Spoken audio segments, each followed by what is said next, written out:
తండ్రి అయ్యా. అయ్యా మమ్మల్ని సంగబిడ్డలందరినీ కూడా కాచి కాపాడే దేవానికి స్తోత్రములు. మీరు మాకు ఇచ్చిన ఆయుష్ను బట్టి వందనాలు ప్రభా. అయ్యా మాకు ఇచ్చిన కాపుదలకై, క్షేమముకై, మాకు ఇచ్చిన మేలులకై, మాకు ఇచ్చిన స్వస్థతకై నీకు స్తోత్రములు ప్రభా. ఇప్పటి వరకు నీ సన్నిధిలో మేము ఆరాధించుకోవడానికి ప్రభా, అయ్యా నీ నామాన్ని స్తుతించడానికి మాకు ఇచ్చిన కృపకై, ధన్యతకై నీకు స్తోత్రములు ప్రభా. ఏ అర్హత, ఏ యోగ్యత లేని మమ్మల్ని ప్రభా నీ కృపతో మమ్మల్ని ప్రేమించి ప్రభా తండ్రి అయ్యా. అయ్యా మీ కృపను మా పట్ల విస్తరింప చేసి ప్రభా తండ్రి అయ్యా మాకు ఇచ్చిన క్షేమముగా నీకు వందనాలు చెల్లించుకుంటూ కృతజ్ఞతాస్తుతులతో నీ సన్నిధిలో నీకు వచ్చినాం ప్రభా. అయ్యా అప్పుడు వచ్చిన ప్రతి ఒక్క బిడ్డను బట్టి నీకు వందనాలు ప్రభా. ఇప్పటి వరకు బిడ్డను పాడి స్తుతించున్నారు అయ్యా, నీ నామాన్ని గొప్ప చేస్తున్నారు ప్రభా. అదేవిధంగా కూడా వచ్చిన ప్రతి ఒక్క బిడ్డను బట్టి నీకు వందనాలు ప్రభా. మీ ఏర్పాట్లో ఉన్న ప్రతి ఒక్క బిడ్డ ప్రభా నీ సన్నిధిలో నడిపించిన విధానం బట్టి నీకు వందనాలు చెల్లించుకుంటున్నాం ప్రభా.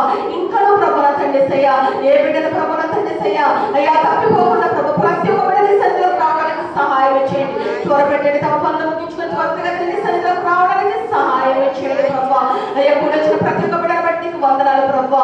అయ్యా ఈ సమయంలో ప్రభా నీ దాసుని పక్షములంగా కూడా వచ్చిండగా వాక్యమైన దేవా మాతో మాట్లాడండి ప్రభా. నీ వాక్యము బ్రతికించేదయ్యా, మా బాధల్లో తగ్గించేది ప్రభా. అట్టి ఉన్నతమైన ఉపదేశములు ప్రభా అయ్యా మీ దాసులను మీరుగా వాడుకొని ప్రభా నీ ఆత్మ నడిపింపుతో ప్రభా తండ్రి అయ్యా, ఆత్మాభిషేకముతో ప్రభా తండ్రి అయ్యా నీ వాక్కుల పైన వెళ్ళగలుగుతాడు ప్రభా. మా మధ్య నీ ఆత్మకార్యములు జరగడానికి సహాయం చేయండి ప్రభా. అయ్యా పరిశుద్ధాత్మ దేవాని దాసుని శిలుషట్టు వరకు పరచుకోండి. ఎడంతల అభిషేకముతో నింపబడి ప్రభా తండ్రి అయ్యా అయ్యా మీ సాధనముగా, మీ పనిముట్టుగా, మీ ఆయుధముగా ప్రభా ఈ దినపరచలు జరిగించబడిన దేవానికి స్తోత్రములు. ఏ బిడ్డ ఆకలితో వచ్చినదో ప్రభా మీ దేవుడు ప్రభా మీ ఆత్మీయ ఆహారం అందరి కొరకు విరిచి వడ్డించబడిన దేవా. కూర్చొని వాక్యం ఏంటో మమ్మల్ని స్వాధీనంగా తీసుకుని ప్రభా వినిబుద్ధిని గ్రహింపవలసి మా అందరికీ దయచేసి నిన్న వాక్యం నిష్ప్రయోజనము కాక అది ప్రయోజనకరముగా అయ్యా మా ఆత్మలను ప్రభా తండ్రి, మా ప్రాణాత్మ దేహములు అయ్యా పోషించడానికి ప్రభా తండ్రి అయ్యా అది నైనా మాకు ఎంతగానో ఉపయోగపడినట్లు ప్రభా తండ్రి అయ్యా నీ వాక్యం మేము విధేయులే ప్రభా. నీ వాక్యానుసారంగా మేము జీవించడానికి అట్టి వాక్యం అందరి వరకు విరిచి వడ్డించమనొచ్చు. మరొకసారి మమ్మల్ని అందరినీ చేతులకు అప్పగించుకుంటూ ప్రతి ఒక్క కార్యక్రమం క్రమంగా మర్యాదగా జరిగించుకోమనొచ్చు. మీ నామానికి మహిమ ఘనత ప్రభావాలు ఆపాదిస్తూ యేసు నామములో అడిగి వేడుకొనుచున్నాము తండ్రి. మంచిదని దయచేసి అందరం కూర్చున్నాం.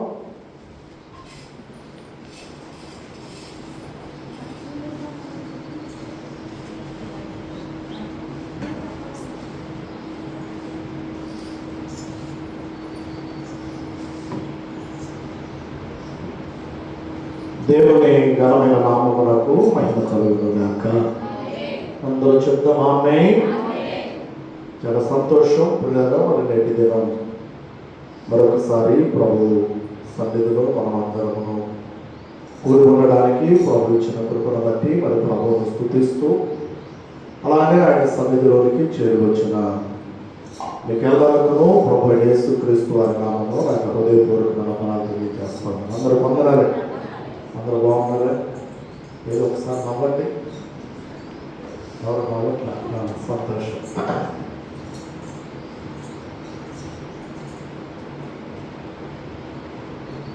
ప్రభు సన్నిధిలో మనము సంతోషంగానే గడపాలి. ఒకవేళ బాధతో మనం వచ్చినా, ఇబ్బందితో మనం వచ్చినా, పరిస్థితులు మనకు అనుకూలంగా లేక ప్రతికూల పరిస్థితుల్లో మనము ఆయన సన్నిధిలో అడుగు పెట్టినా, వాక్యానుసారంగా లేఖనాలను మనం గమనిస్తున్నప్పుడు రాయబడుతున్న మాట ఏమిటంటే ప్రభు సన్నిధిలో సంపూర్ణ సంతోషం ఉంది.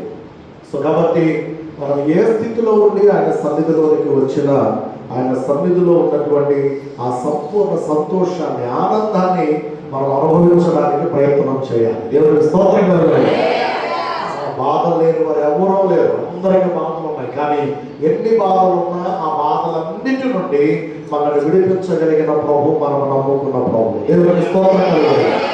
కాబట్టి ధైర్యంగా, ఆనందంగా ప్రభు సన్నిధిలో మనం గడపగలిగితే నిశ్చయముగా ప్రభు అట్టి కృపతో మనల్ని నింపి ముందుకు నడిపించునుగాక. మంచిది. ఇంతవరకు చదివిన పాటలు అలానే కొంత సమయం ఆరాధన మనం జరిగించుకున్నాం. సమయంలో కూడా కొద్ది నిమిషాలు దేవుని మాటలను కూడా మనం ధ్యానం చేసుకుందాం. పరిశుద్ధ బైబిల్ గ్రంథముల నుండి ఆది కాండము 24వ అధ్యాయం ఆదికాండము 24వ అధ్యాయము మొదటి వాక్యములో రాయబడినటువంటి మాటలు ఒక్కసారి మనము జ్ఞాపకం చేసుకున్నామండి.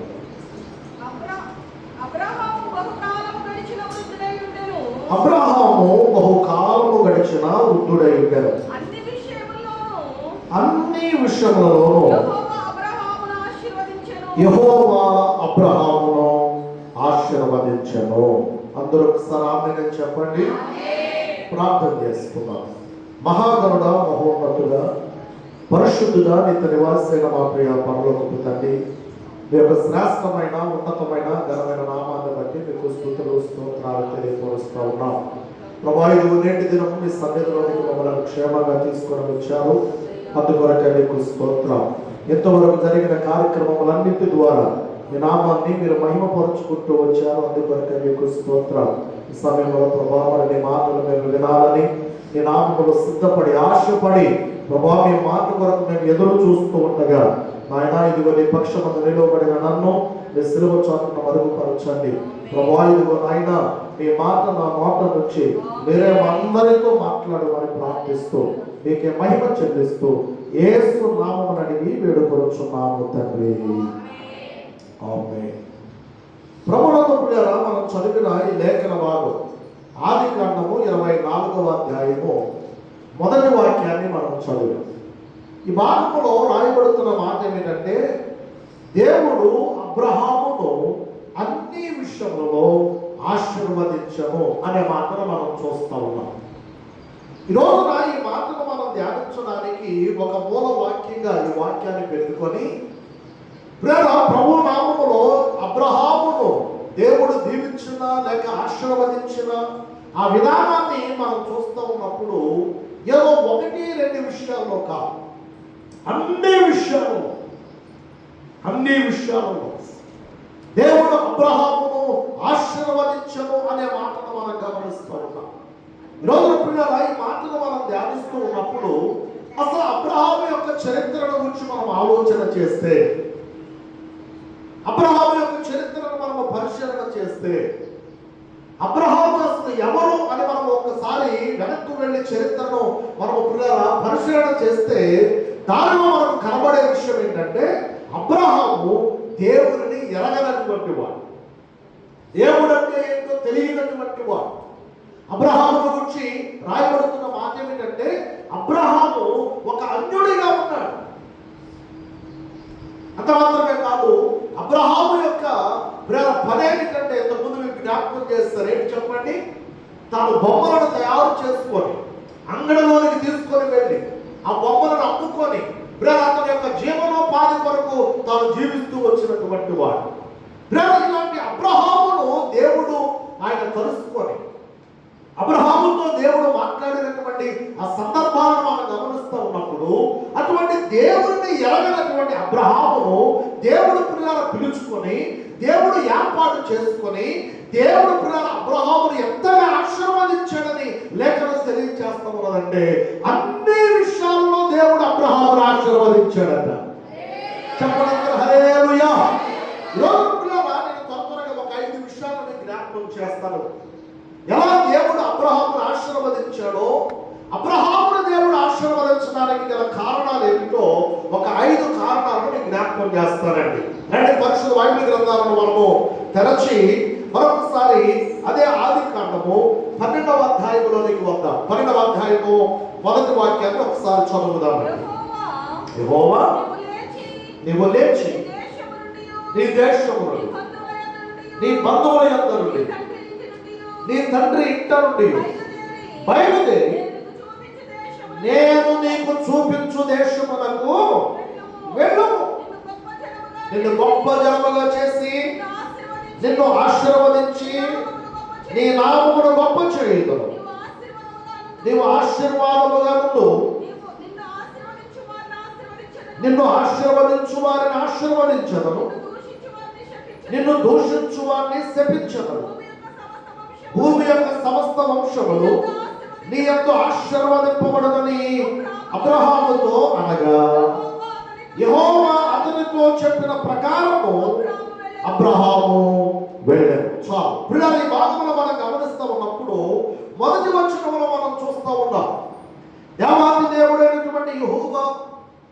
అబ్రహామును దర్శించి అబ్రహాముతో కలుసుకొని అబ్రహాముతో మాట్లాడుతూ అబ్రహాముతో అంటున్న మాట, అబ్రహమా నువ్వు లేచి నీ దేశము నుండి, నీ బంధువుల యొక్క నుండి, నీ తండ్రి ఇంట నుండి నీవు బయలుదేరి నేను నీకు చూపించే దేశానికి నీవు వెళ్ళాలి. అనగా ఇక్కడ మనం గమనిస్తున్న ఈ మాటలో దేవుడు అబ్రహాముతో మాట్లాడుతూ అబ్రహామును దేవుడు ఏం చేస్తూ ఉన్నాడు అంటే ప్రత్యేకపరుస్తున్నాడు. దేవుడికి స్తోత్రం కలుగునుగాక. తన ఇంటి వారి నుండి, తన బంధువుల నుండి, తన స్నేహితుల నుండి, తన కుటుంబ సభ్యుల నుండి, తన గ్రామము నుండి, తాను కలిగి ఉన్న సమస్తము నుండి ఆయన వారిని అబ్రహామును ఆయన వేరు చేస్తూ ఉన్నాడు, ప్రత్యేకపరుస్తూ ఉన్నాడు. అబ్రహామును దేవుడు దీవించడానికి, ఆశీర్వదించడానికి గల కారణాలలో మొదటి కారణాన్ని మీకు జ్ఞాపకం చేస్తూ ఉన్నానండి. ఒక వ్యక్తికి దేవుని ఆశీర్వాదం రావాలి అంటే, ఒక వ్యక్తి దేవుని ద్వారా ఆశీర్వదింపబడాలి అంటే, ఒక వ్యక్తి దేవుని యొక్క ఆశీర్వాదమునకు కారకుడు కాగలగాలి అంటే ముందుగా ఆ వ్యక్తి ప్రత్యేకింపబడాలి. దేవునికి స్తోత్రం కలుగునుగాక. ప్రత్యేకింపబడాలండి. ప్రత్యేకింపబడకుండా, వేరు చేయబడకుండా వారు ఎలా ఉన్నారో అలానే వారు ఉంటే దేవుని యొక్క ఆశీర్వాదం వారికి ఎంత మాత్రం రాదండి. దేవుని యొక్క ఆశీర్వాదం ఎవరైతే కోరుకుంటారో అటువంటి వారు తప్పకుండా వారు ప్రత్యేకింపబడాలి. లోకములో నుండి, పాపములో నుండి, శాపములో నుండి, తాను కలిగి ఉన్నటువంటి మూఢాచారాలలో నుండి, వారు చేస్తున్నటువంటి చెడ్డ పనులలో నుండి, వారు కలిగి ఉన్నటువంటి చెడ్డ సహవాసము నుండి, వారు కలిగి ఉన్న దేవునికి విరోధమైన ప్రతి కార్యము నుండి వారు విడిపింపబడి వారిగా వెలుపలకు రావాలి. దేవుని కొరకు వారు ప్రత్యేకంగా నిలవబడాలి. చెప్పండి హల్లెలూయా. అలా కాదండి, అలా కుదరదండి, అలా ఉండలేమండి, అలా చేయలేమండి, అలా మా వల్ల అవ్వదండి అంటే దేవుని వల్ల కూడా కాదు ఆయన ఆశీర్వదించడు. అందుకనే ఈ రోజున ఈ మాటను నేను ధ్యానిస్తూ ఉన్నప్పుడు పరిశుద్ధాత్ముడు నాకు బోధించిన కొన్ని విషయాలను మీకు జ్ఞాపకం చేస్తూ ఉన్నారండి. దేవుడు ఏదైనా ఒక వ్యక్తి జీవితంలో ఒక కార్యం ఆయన చేయాలి అంటే మనం చేయవలసిన పనులు కూడా కొన్ని ఉంటాయి. మనం చేసేది మనం చేయకుండా అన్ని దేవుడే చేయాలి అంటే అది అయ్యే పని కాదు. మనం చేయాల్సిన పనుల్లో ఒక పనిగా మీకు జ్ఞాపకం చేస్తా ఉన్నాను, మనలను మనము ప్రత్యేకపరుచుకోవడం. ఇది మన పని. దేవునికి స్తోత్రం కలుగును. అంటే అబ్రహాముకు దేవుడు చెప్పింది అది, అబ్రహామా ఒకవేళ నేనెవరో నీకు తెలియకపోవచ్చు, కానీ నువ్వెవరో నాకు తెలుసు. అబ్రహామా ఒకవేళ ఇప్పటి వరకు నీకు నాకు పరిచయం లేకపోయి ఉండవచ్చు, కానీ ఈ రోజు మొదలుకొని నీకు నాకు పరిచయం ఏర్పడాలి అంటే, నీకు నాకు సహవాసం కలిగి ఉండాలంటే, ఇదిగో నిశ్చయముగా నువ్వు ఆశీర్వాదింపబడాలి అంటే నీవు ప్రత్యేకింపబడిన వ్యక్తిగా నా కొరకు నీవు నిలవబడాలంటే అదే దేవుడు చెప్పాడు. ఇదిగో అబ్రహామా నువ్వు ఏం చేయాలి అంటే, నీవు లేచి నీ దేశము నుండి, నీ బంధువుల యొద్ద నుండి, నీ తండ్రి ఇంట నుండి నీవు బయలుదేరి నేను నీకు చూపించు దేశానికి వెళ్ళాలి. అంటే ఏం చేయాలి? ఇప్పుడు నీ దేశాలు వదిలిపెట్టాలి. చెప్పండి. బంధువులు వదిలిపెట్టాలి. చెప్పండి. కుటుంబాలు వదిలిపెట్టాలి. అన్నిటిని వదిలిపెట్టి నా కొరకు గనక నీవు ప్రత్యేకించుకొని ప్రత్యేకంగా నిలబడి నేను చెప్పినట్లుగా నీవు ముందుకు అడుగు వేస్తే నిశ్చయముగా నేను నిన్ను ఆశీర్వదిస్తానన్నాడు దేవుడు. హల్లెలూయా. నిజమైన ఈ రోజున మన వ్యక్తిగత జీవితాల్లో కూడా ప్రత్యేకింపబడినటువంటి మనం నిశ్చయముగా ప్రత్యేకింపబడిన వారంగానే బ్రతికే ప్రయత్నం చేయాలి. ప్రత్యేకింపబడిన మనం లోకములో నుండి, పాపములో నుండి, శాపములో నుండి వెలుపలకి ప్రభు మనను ప్రేమించి మనను తీసుకొని వచ్చినటువంటి తరువాత మరలా మనము తిరిగి లోకములోనికి వెళ్ళడానికి వీలు లేదు. మరలా లోకస్తులతో కలిసి ఉండడానికి వీలు లేదు. మరలా వారితో జోడి చేయడానికి వీలు లేదు. వాక్యము వాక్యమే. దేవునికి స్తోత్రం కలుగునుగా. ఒకవేళ మొహమాటానికి మీరు నన్ను ఒకవేళ ఒప్పించే ప్రయత్నం చేయొచ్చేమో, కానీ ప్రభువుని నీవు గారు నేను గారు ఒప్పించేదానికి ఆస్కారం లేదు. ఆయన వాక్యం కత్తి వంటిది, ఆయన వాక్యం శుద్ధి వంటిది, ఆయన వాక్యం సబ్బు వంటిది, ఆయన వాక్యం పాల వంటిది. అటువంటి వాక్యమైనటువంటి దేవుడు మనతో మాట్లాడుతున్న ప్రతిసారి మనం ఎప్పటికప్పుడు మన వ్యక్తిగత జీవితాలను వాక్యానుసారంగా కట్టుకునే ప్రయత్నం చేయాలండి. దేవుడికి స్తోత్రం చెప్పండి. అందుకనే ఈ లోకములో నుండి ప్రభు మనల్ని వేరుపరచాడు కనుక వేరుపరచబడిన మనము వేరు చేయబడినట్లుగానే ప్రభు కొరకు ప్రత్యేకంగా బ్రతకాలి. అందుకని సహోదరి ఒక పాటలా పాడారు, ప్రత్యేకమైన దానము యేసయ్యకు ప్రత్యేకమైన దానము, ప్రత్యేకమైన వాడను ఈ భూమిలో ప్రత్యేకమైన వాడను, సృష్టినంతటిని మాటతో చేశాను గాని నన్ను మాత్రము చేతితో చేశాను, సృష్టినంతటిని మాటతో చేశాను గాని నన్ను మాత్రము చేతితో చేశాను, నన్ను మాత్రమే చేతితో చేశాను, ప్రత్యేకమైన దానము యేసయ్యకు ప్రత్యేకమైన దానము, ప్రత్యేకమైన వాడను ఈ భూమిలో ప్రత్యేకమైన వాడను. హల్లెలూయా. లోకములో మనం ఉంటూ ఉన్నప్పటికీ లోకములో నుండి ప్రభు మనను ప్రత్యేకపరచాడు కనుక మనమందరమును ప్రత్యేకపరచబడిన వారి వలె మనము ఉండగలిగితే అది అబ్రహాము వలె దేవుడు మనను కూడా అన్ని విషయాల్లో ఆశీర్వదిస్తాడు. అందుకు వారి బిగ్గరగా స్తోత్రం చెప్పాలి. రెండవదిగా సమయం అవుతుంది కనుక క్లుప్తంగా త్వరగా మీకు జ్ఞాపకం చేస్తాను. రెండవదిగా దేవుడు అబ్రహామును అన్ని విషయాలను ఆశీర్వదించడానికి గల కారణం ఏంటంటే అదే రెండవ వాక్యంలో రాయబడుతున్న మాట, నిన్ను గొప్ప జనముగా చేసి నిన్ను ఆశీర్వదించి నీ నామమును నేను గొప్ప చేస్తాను, నీవు ఆశీర్వాదముగా ఉండు, నిన్ను ఆశీర్వదించు వారిని నేను ఆశీర్వదిస్తాను, నిన్ను దూషించు వారిని నేను శపిస్తాను, భూమి యొక్క సమస్త వంశములు నీ యందు ఆశీర్వదింపబడునని అబ్రహాముతో అనగా. చాలు పిల్లరా, ఈ భాగంలో మనం గమనిస్తూ ఉన్నప్పుడు రెండవదిగా మనం ఏం చూడగలుగుతూ ఉన్నామంటే అబ్రహాముతో దేవుడు చెప్పిన తరువాత అబ్రహాము చేసిన పని ఏంటంటే దేవుడు చెప్పినట్లుగా 4వ వాక్యంలో కనబడుతున్న మాట, దేవుడు చెప్పినట్లుగా అబ్రహాము చేసెను అని రాయబడుతుంది. చదవడం సార్. యెహోవా అతనితో అనగా అబ్రహాముతో చెప్పిన ప్రకారము అబ్రహాము వెళ్ళెను. అంటే అబ్రహాము దేవుని యొక్క మాటను నమ్మి అబ్రహాము చేసినటువంటి పని ఏంటంటే సంపూర్ణంగా దేవుని మీద తాను ఆధారపడిపోయాడు.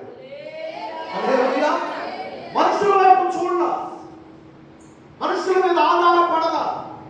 అమ్మో నేను వెళ్ళిపోతే ఎట్లా, మా బంధువులు ఏమనుకుంటారో, మా రక్త సంబంధికులు ఏమనుకుంటారో, మా కుటుంబ సభ్యులు ఏమనుకుంటారో, మా స్నేహితులు ఏమనుకుంటారో, మా ఊరు వారు ఏమనుకుంటారో. ఎందుకంటే ఊరును కూడా వదిలిపెట్టేయాలి కదా.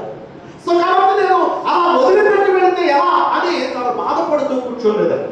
దేవుడు చెప్పాడు, చెప్పిన దేవుడు దాన్ని చేస్తాడు అన్న నమ్మకంతో సంపూర్ణంగా దేవుని మీద ఆధారపడిపోయి తన యొక్క ప్రయాణాన్ని తాను ప్రారంభించాడు. పిల్లరా, ఈరోజు ఈ రెండవ మాటను మనం గమనిస్తూ ఉన్నప్పుడు దేవుడు ఒక్కసారి మనకు మాట ఇచ్చాడు అంటే తప్పకుండా ఆ మాటను ఆయన నెరవేర్చి తీరడు. ఆయన మాట తప్పేవాడు కాదండి.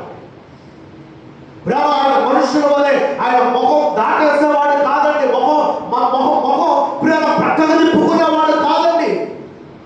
అందుకని బైబిల్లో 118వ కీర్తనలో రాయబడుతున్న మాట ఏంటంటే మనుషులను నమ్ముకొనుట కంటే యెహోవాను ఆశ్రయించుట మేలు, రాజులను నమ్ముకొనుట కంటే యెహోవాను ఆశ్రయించుట మేలు. 118వ కీర్తన 8వ వాక్యంలో నండి, మనుషులను నమ్ముకొనుట కంటే యెహోవాను ఆశ్రయించుట మేలు రాజులను నమ్ముకొనుట కంటే యెహోవాను ఆశ్రయించుట మేలు. ఎందుకో తెలుసా?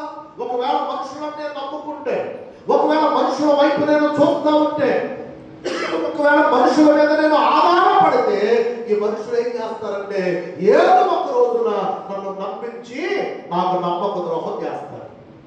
కానీ దేవుని మీద నేను ఆధారపడితే, దేవుని వైపు నేను చూడగలిగితే, దేవుని మీద నేను ఆదుకొని ముందుకు అడుగు వేయగలిగితే ఆ దేవుడే నా జీవితంలో ఏదైనా చేయగలిగిన వాడు. చెప్పండి అందరూ హల్లెలూయా. అబ్రహాము అదే నమ్మాడు. నమ్మిన అబ్రహాము ఏం చేస్తాడంటే రెండవదిగా సంపూర్ణంగా దేవుని మీద ఆధారపడిపోయాడంతే. ఇక మనుషులు ఎవరిని పట్టించుకోవాలి, ఎవరిని పట్టించుకోలేదండి. ఎవరిని గురించి తను ఆలోచన చేయదా, ఎవరిని గురించి తాను విచారించలా. నా దేవుడు చెప్పాడు, నేను ఆ పనిని చేస్తానంటే. అనగా దేవుని మీద సంపూర్ణంగా తాను ఆధారపడిపోయాడు, సంపూర్ణంగా దేవుని మీద తాను ఆడుకున్నాడు. అందుకనే పాటల్లో చాలా మంచి పాటలు ఉన్నాయి. ఆధారం నాకు ఆధారము, నాకు తోడు నీడయున్న నీ కృపయే ఆధారం, ఆశ్రయమో నాకు ఆశ్రయమో. తెలుసా ఈ మాట?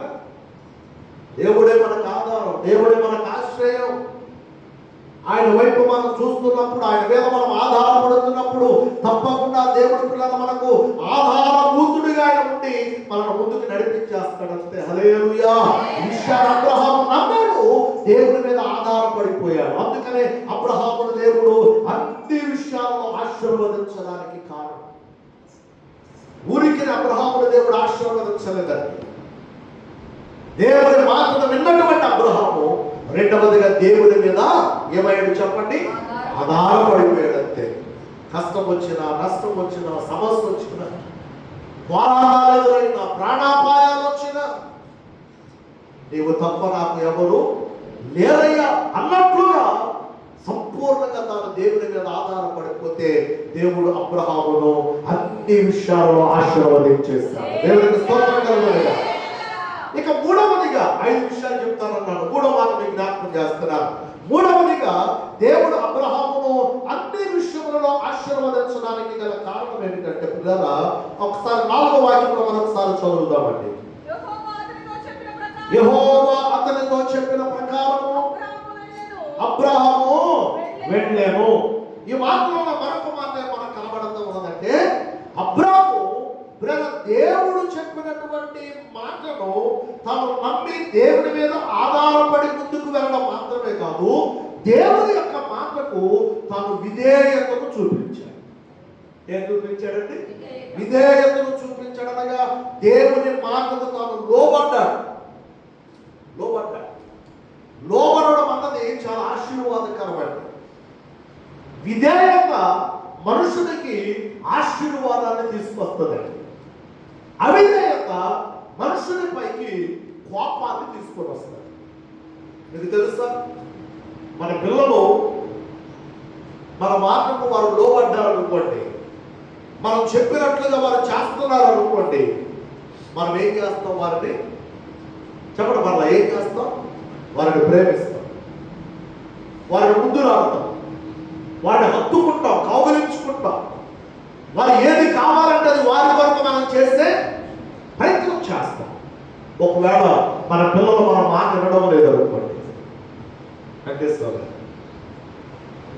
మన పిల్లలు మనం చెప్పింది చేయడం లేదు అనుకోండి, మన పిల్లలు మన మాటను ఏ మాత్రం చెవిని పెట్టడం లేదు అనుకోండి, అప్పుడు కూడా ప్రేమిస్తామా? ఏం చేస్తాము? ఎందుకని? ఖచ్చితంగా నాకు అర్థాలు చూసుకుంటే చెప్పండి, ఏం చేస్తారు? అప్పుడు ఊరుకోరు, ప్రేమించలేరు. ఎందుకని? నీ కోసం నేను ఇంత చేస్తుంటే, నీ కోసం నేను ఇన్ని చేస్తుంటే, పగలనక రాత్రనక నేను కష్టపడుతుంటే, ప్రయాసపడుతుంటే, ఇదిగో నాకు చెమటలంతని దారం వస్తుంటే, నీ కోసం నేను ఇన్ని చేస్తుంటే నేను చెప్పిన మాట నువ్వు వినవా అని చెప్పి ఏమొస్తుంది? మనకి కోపం వస్తుందంటే. కోపం వస్తే ఏమవుద్ది? చెప్పట్లేదు. హలో, పాపం వస్తే ఏమవుతుంది? ఏమన్నా అవ్వచ్చు.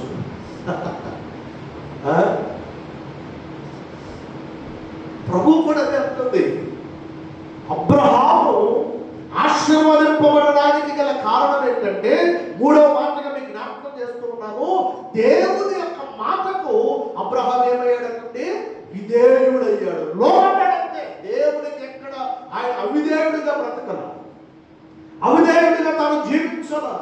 అందుకని దేవుడు అబ్రహామును ఆశీర్వదించాడంటే, మీరు చూడండి, అపోస్తలుడైన పౌలు గారు ఎఫెసీయులకు రాసిన పత్రికలో ప్రేమ ఆయన చాలా చక్కగా జ్ఞాపకం చేస్తూ ఉన్నాడు. 5వ అధ్యాయము 6వ వాక్యం అండి.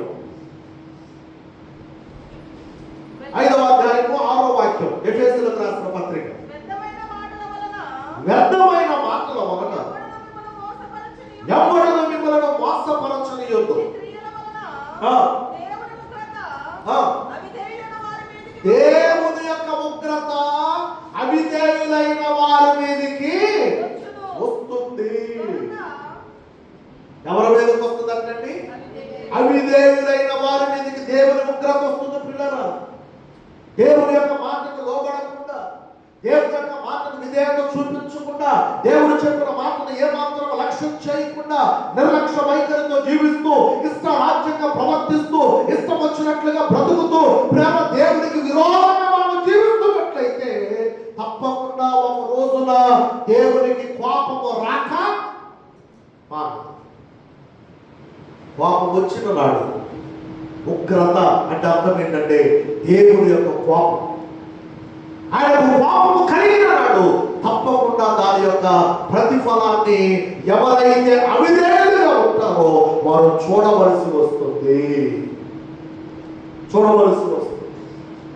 అందుకని అబ్రహామును మనం గమనిస్తూ ఉన్నప్పుడు, అబ్రహామును దేవుడు అన్ని విషయాలలో ఆశీర్వదించడానికి గల కారణం ఏమిటంటే, పిల్లల అబ్రహాము దేవుని యొక్క మాటకు విధేయతను చూపించాడు, లోబడ్డాడు. దేవుడు ఎంత మంచివాడంటే పిల్లల, ఆయనకు లోబడిన వారిని, ఆయనకు విధేయతను కలిగి ఉన్న వారిని ఎవరిని ఆయన ఊరికి వదిలివేయలేదండి. మీరు బైబిల్లో చూడండి, పరిశీలన చేయండి.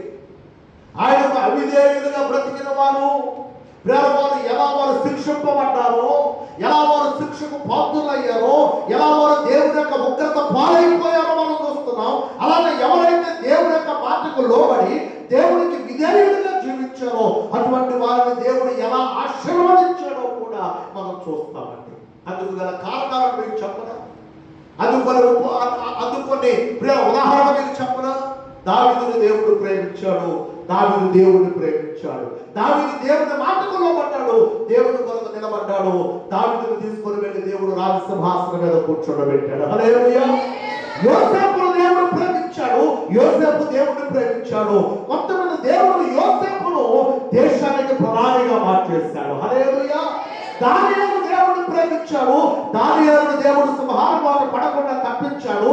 అందుకని దానియేలు యొక్క విధేయతను బట్టి దానియేలును ప్రేమిస్తూ చేసేసాడు దేవుడు. ఇలా ఒకటా రెండా ఎంతమందిని మనం చూస్తాం. దేవుడి యొక్క మాటకు విధేయులైనటువంటి వారిని దేవుడు పిల్లరా అలా విడిచిపెట్టేలేదండి. వారిని ఉన్నతమైన స్థితిలోనికి తీసుకొని వెళ్ళిపోయారు. రాజులుగా, ప్రధానులుగా, అధికారులుగా, నాయకులుగా దేవుడు వారిని నిలవబెట్టుకున్నారా. తన వాక్కులో చెప్పబడుతున్నట్లుగా పెట్ట కుప్పల మీద నుండి దీనులను పైకి లేవనెత్తుతారన్న ప్రభు. అదిగో అటువంటి అవిధేయులుగా ఉన్న వారిని కాక విధేయులుగా ఉన్నటువంటి వారిని దేవుని యొక్క వాక్య ప్రకారంగా ఆయన ఎక్కడో వారిని కూర్చోబెట్టాడు. గట్టిగా చెప్పబడి హల్లెలూయా. ఇది అవిధేయులకు కలిగే కార్యం కాదు, విధేయులకు కలిగే కార్యం. విధేయులను దేవుడు విడిచిపెట్టడానికి ఒకవేళ ఆలస్యమైతే అవచ్చేమో, కానీ దేవుని మాటకు లోబడి విధేయులుగా జీవించేవారిని దేవుడు తప్పక ఆయన ఒక రోజున ఉన్నతమైన స్థితిలో ఆయన కూర్చోబెడతాడు అంతే. అందుకని 3వ మాటగా మీకు జ్ఞాపకం చేస్తున్నాను, అబ్రహామును దేవుడు ఆశీర్వదించడానికి, అన్ని విషయంలో ఆశీర్వాదానికి కారణపడడానికి గల కారణం ఏమిటంటే, 3వదిగా దేవుని యొక్క మాటకు తాను విధేయతను కలిగి దేవుడు చెప్పినట్లుగా అబ్రహాము చేశాడంతే. 4వ మాటని జ్ఞాపకం చేస్తాను. చూడండి 4వ మాట, అదే ఆదికాండము 18వ అధ్యాయంలోకి వస్తే మొదటి వాక్యం నుంచి ఇంచుమించుగా 15వ వాక్యం వరకు మనం చదువుకున్నట్లయితే అక్కడ జరిగినటువంటి ఒక సంఘటన మనకు కనబడుతుంది. ఆ సంఘటన ఏంటో కొన్ని వచనాల నుంచి మనం జ్ఞాపకం చేసుకుందాం. 18వ అధ్యాయము మొదటి వాక్యం నుంచి చదువుదాం.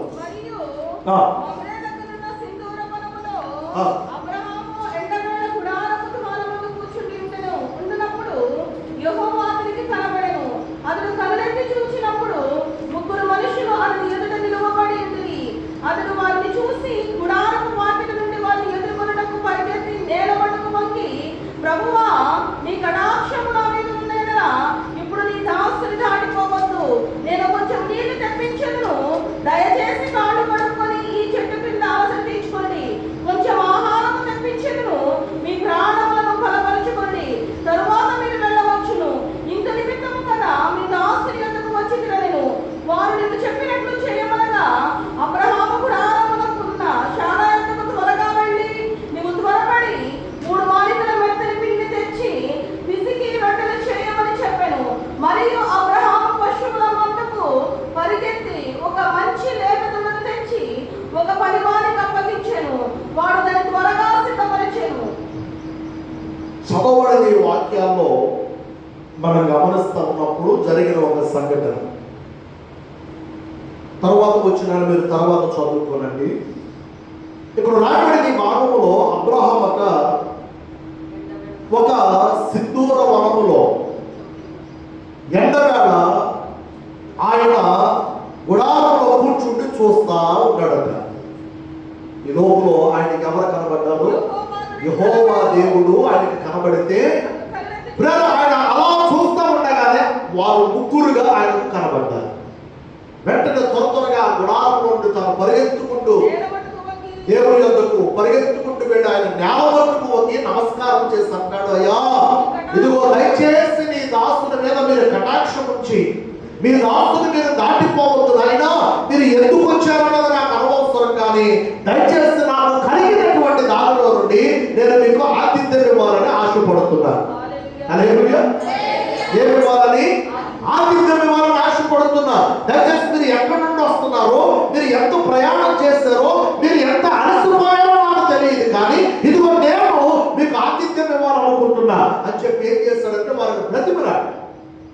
వెంటనే వారు ఏమన్నారంటే, సరే నువ్వు చెప్పినట్లుగానే చెయ్యి అని చెప్పి అబ్రహాము తన్నప్పుడు వెంటనే అబ్రహాం ఏం చేస్తాడు? త్వరగా తాను గుడారంలోనికి పరిగెత్తుకొని పోయి గుడారంలో ఎవరున్నారు? తన భార్య అయిన శారా ఉంది. వెంటనే శారాను పిలిచి చెప్పాడు, అమ్మాయి, ఇదిగో మన ఇంటికి అతిథులు వచ్చారు. సో అతిథులు కొరకు నువ్వు ఏం చేయాలి అంటే 3 మానికల మెత్తల పిండిని నువ్వు తీసుకోవాలి. ఈ 3 మానికల మెత్తల పిండిని తీసుకుని నువ్వు ఏం చేయాలి? దాన్ని పిసికి మంచిగా రొట్టెలు తయారు చేయాలి. అప్పుడే వచ్చిన వాళ్ళకి మంచి నీళ్ళు ఇవ్వమంటేనే అంత టీవీ వెళ్తామంటేనే ఇప్పుడే రేంటి కుదిరి తిరిగి అంటారు. యాలపాల లేదేంటి అంటారు. ఇప్పుడు ఇది ఏ యాల మాట్లాడాలంటే ఇప్పుడు స్త్రీలు మాట్లాడాలి. ఏ యాల? ఎండవేళ. ఇప్పుడు ఎన్ని మానికలు పిండి? సీతారాము గారు 3 మానికల పిండిని ఏం చేయాలి? పిసికి దాన్ని మెత్తగా తయారు చేసి అప్పాలు రొట్టెలు తయారు చేయాలంట. ఎండవేళ మంచినీళ్ళకే దిక్కుండదు.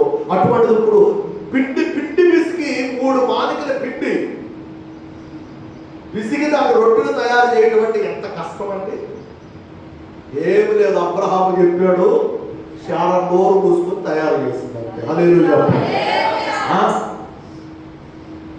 అబ్రహాము చెప్పాడు, శారా తయారు చేసిందంతే. నాకు కుదరదండి, నాకు ఎండగా ఉందండి, నేను ఇప్పుడు చేయలేనండి. అల్లా అతిథి మర్యాద. దేవునికి స్తోత్రం చెప్పండి. హల్లెలూయా. ఏముండాలి? అతిథి మర్యాద. మన ఇంటికి వచ్చిన వారిని నాకు కుదరదు, నేను చెయ్యను, నేను చూడను, ఆయన ఇప్పుడు ఎందుకు పిలిచావు నువ్వు, ఆయన ఇప్పుడు ఎందుకు వచ్చాడు, ఈ ఎక్కడో ఎవరు చెప్తారు, నేను చేయలేను అంటే కుదరదని నువ్వనే ఆ మాట నీ భర్త యొక్క గౌరవాన్ని, నీ భర్తకున్నటువంటి విలువను, నీ భర్తకున్నటువంటి ఆ మర్యాదను వారి ముందు ఏం చేస్తుంది? పోగొట్టేస్తుంది. అందుకనే ఈ సందర్భాలలో మాట మీకు జ్ఞాపకం చేస్తారు. స్త్రీలైన వారు దయచేసి మీరు కూడా ఒకసారి ఆలోచన చేసి చెప్పండి. ఏదైనా వెంటనే ఇలా అంటారు కదా, తీగ తగ్గొట్టినట్టుగా నరికినట్టుగా ఒక్కసారి మాట్లాడొద్దు. మీరు కూడా జాగ్రత్తగా ఆలోచించండి. ఓకే, మన ఇంటికి అతిథి వచ్చాడు, స్నేహితులు వచ్చారు, వాళ్ళ స్నేహితులు వచ్చారు, లేకపోతే వాళ్ళతో పాటు పని చేసే వ్యక్తి వచ్చాడు, లేకపోతే వాళ్ళతో పాటు ఉద్యోగం చేసే వ్యక్తి వచ్చాడు, మన ఇంటికి వచ్చాడు కనుక ఆ గౌరవాన్ని ఎవరు కాపాడాలి? మీరు కూడా కాపాడాలి. మీరు నాకు కుదరదని అన్నారు అనుకో, ఇప్పుడు ఆ మనిషి ఏమైపోవాలి? ఆ ముందు తర్వాత ఇప్పుడేమంటో సరిగా వెళ్ళొస్తున్నాను రా అని చెప్పి వెళ్ళిపోతాడు. తర్వాత మరలా గడుస్తాడు చూడు, అప్పుడు ఏమంటాడు కదా, సరే ఇంటికి వచ్చినాడు కనీసం నా మొహాన చెప్పలే, ఒక వేడిలు చుక్కన్న పడేసామంటారా? నీ ఇంటికి రావటం కంటే రాకపోవడమే మంచిది అంటే మీకు తెలియదు ఆ సంగతి. తర్వాత అగౌరవానికి గురైన ఆ ఇంటి ఆయన ఎంత బాధపడతాడు. కాబట్టి దయచేసి సందర్భాన్ని మీరు అర్థం చేసుకునే ప్రయత్నం చేయండి. అబ్రహాము త్వరగా పరిగెత్తుకు వచ్చాడు. ఎండగా అబ్రహాము భార్య అయిన శారాతో చెప్తా ఉన్నాడు, అమ్మాయి నువ్వు వెంటనే 3 మాలికల పిండి తీసుకోవాలి, దాన్ని పిసకాలి, మెత్తని రొట్టెలు తయారు చేయాలి. అంటే ఒక మాట చెప్పాడు, అంతే. బ్రతిమలాగా అమ్మ టీ పెట్టు, అమ్మ కాస్తంత రా, బ్రతిమలాగా చెప్పాడంతే. త్వరగా ఒక మాట చెప్పాడు, పరిగెత్తుకుంటూ వెళ్ళిపోయాడు. ఎక్కడికి వెళ్ళిపోయాడు? తాను కలిగి ఉన్న పశువుల శాలలోనికి వెళ్ళిపోయాడు. పశువుల శాలలోనికి వెళ్ళిపోయి పశువుల శాలలో పిల్లల ఒక లేత దూడను తీసుకున్నాడంట. హల్లెలూయా! ఒక లేత దూడను తీసుకొని వెంటనే పరిగెత్తుకుంటూ వచ్చేసాడు. మళ్ళా దాన్ని తీసుకొచ్చి పోయి పిల్లల పనివాడికి అప్పగిస్తా ఉన్నాడు. పనివాడికి చెప్పిన, అమ్మాయి ఇదిగో నేను త్వరగా సిద్ధం చేయాలి. ఎండవేళ దూడను సిద్ధం చేయడం అంటే ఎట్లా ఉంటుందండి? అంటే ఈ రోజుల్లో చాలా కాంట్రవర్సీస్ అవుతున్నాయి. ఇవన్నీ మనకొద్దు. ఆ రోజులు జరిగిన సంఘటన మీకు జ్ఞాపకం చేస్తున్నాను. పనివాడికి చెప్పేశాడు, నాయన ఈ దూడను త్వరగా సిద్ధపరిచేయాలి.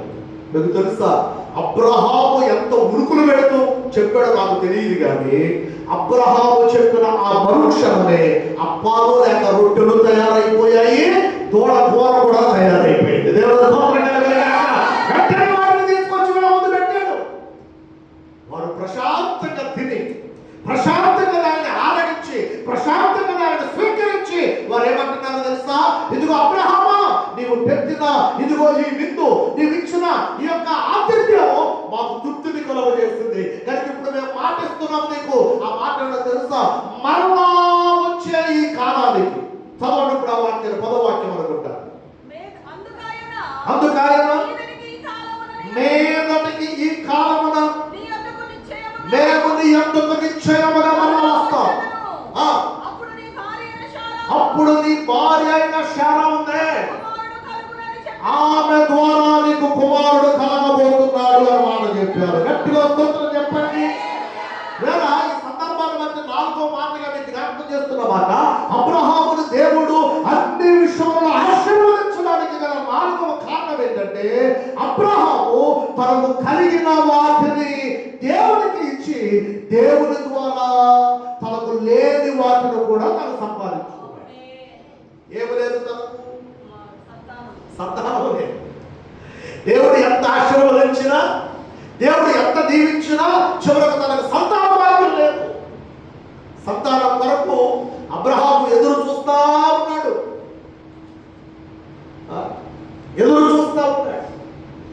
వెంటనే పిల్లరా ఆ వచ్చినటువంటి దేవుడి యొక్క ప్రేమ నామముల వారు ఏం చేస్తారో తెలుసా?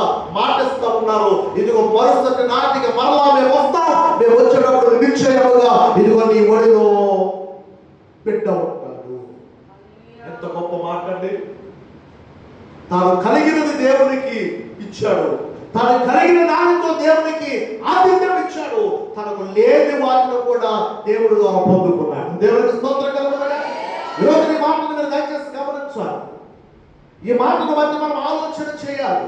ఈరోజు దేవుడు మనకి ఇచ్చిన వాటితో కేవలం మనము తిని, కేవలం మనము సంతోషించి, కేవలం మనం ఆనందిస్తూ, కేవలం మన సుఖభోగాల కొరకే మనము వినియోగించుకుంటూ ఇప్పుడు మనలో మనము సంతృప్తి పరుచుకుంటూ ఉన్నామా, లేక దేవుని కొరకు మనము ఏమైనా ఇదిగో కనీసం అబ్రహాము వలె ఇచ్చిన వాటిలో నుండి, కలిగిన వాటిలో నుండి ఏమైనా దేవుని కొరకు మనము వెచ్చించగలుగుతున్నామా? దేవుడు మనకిచ్చింది కేవలం మనం తిని, కేవలం మనం ఆనందించి, కేవలం మనం సంతృప్తి చెంది, కేవలం మన స్వార్థం కొరకు మనం వాటిని వినియోగించుకోవడం కొరకే కాదండి. మనము తింటూ నలుగురికి మనం పెట్టగలగాలి. హల్లెలూయా. మనం అనుభవిస్తూ దానిలో నలుగురికి మనము పాలుభాగస్తులను చేయాలి. మనము సంతోషిస్తూ దానిలో నలుగురిని కూడా సంతోషవంతులుగా లేక సంతోషంలో వారిని కూడా వారి పంపులు పొందేటట్టు చేయాలి. దానితో పాటు నా వైపు చూడాలి. దానితో పాటు మనము కలిగినవన్నీ మనము కలుగు చేసిన దేవుని కొరకు కూడా మనము వాటిని వినియోగించాలి. అర్థమైన రెండు చేతులెత్తి దగ్గరగా స్తోత్రం చెప్పండి. ఎవరి కొరకు వినియోగించాలండి? దేవుని కొరకు కూడా మనం వినియోగించాలి. ఎందుకని? కలుగు చేసిన వాడు ఆయనే, మనకిచ్చిన వాడు ఆయనే. కనుక ఆయన కొరకు మనము వాటిని వినియోగించకుండా కేవలం మన స్వార్థానికే మనం వినియోగించుకున్నట్లయితే పిల్లారా మనం ఏమైపోతామో తెలుసా? స్వార్థపరులు అయిపోతాం. బైబిల్లో రాయబడుతున్నమాట, స్వార్థపరులు దేవుని రాజ్యానికి వారసులు కాదు. స్వార్థంగా మనం ఉండకూడదండి. దేవుడు మనకి ఇచ్చిన దానిలోనే పచ్చడి మెతుకులు ఇచ్చాడా, ఆ పచ్చడి మెతుకులు ఒక కుప్పుడు పక్కలకు పెట్టు. చికెన్ కూర ఇచ్చాడా, ఆ చికెన్ కూరకు తను వేసి పెట్టు. పరమాణం ఇచ్చాడా, ఆ పరమాణమే ఆ గిన్నెలో వేసుకుంటాను. కేవలం మనకుగా మనమే సంతోషించడం కాదు. వాక్యాన్ని ఆధారం చేసుకుని మీకు జ్ఞాపకం చేస్తూ ఉంటాను. మనం అనుభవిస్తూ అదే దేవులకు పంచి ఇవ్వగలగాలి. దేవునికి స్తోత్రం కలగలగాలి. దానితో పాటుగా మరి ప్రాముఖ్యంగా దేవుని కొరకు కూడా, దేవుని పని కొరకు కూడా మనం వినియోగించాలండి. అబ్రహాము చేస్తాడా మరి? మీరు ఒకసారి ఆలోచించేయండి. అబ్రహాముకు ఆ ఎండవేళ ఓకే వాళ్ళు వచ్చారు, ఒక గ్లాసు మంచినీళ్ళు ఇచ్చి పంపిస్తాడేమన్నా అబ్రహాము అంటారా? ఏమన్నాడు వాడు? కానీ అబ్రహాము ఆశయంలో తెలుసా, ఇవన్నీ కలుగు చేస్తుంది నా దేవుడే నా ఎందుకు వచ్చాడు కనుక నా దేవుడికి నేను సంతృప్తిగా ఆతిథ్యం ఇచ్చి పంపిస్తాను అనుకున్నాడు.